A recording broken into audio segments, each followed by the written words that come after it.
100 is al een heel oud liedje van Pater Moesgroen. En dat wordt op de berg gedragen. Maar dat wordt al 7 jaar lang omarmd. En dat krijgt steeds meer een grotere lading. Want het gaat over als je 100 wordt, die laatste dag. En je kijkt naar de sterren, kijkt even terug. Dat wordt toch ook wel heel erg geassocieerd met de eindigheid van het leven en zo. Dus dat heeft daardoor een betekenis gekregen.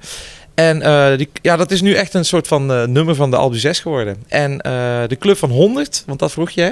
De Club van 100, we gaan donderdag 1 juni om 4 uur 's middags gaan wij met 100 mensen naar boven fietsen. Mensen die een keer willen fietsen, mensen die besloten hebben, ik wil 3 keer gaan en dan toch nog die 4e keer met ons mee fietsen. Dus 100 mensen die samen met Pater Moesgroen de berg op gaat.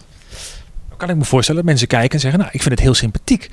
En ik wil mijn bijdrage daaraan leveren. Wat kunnen mensen doen?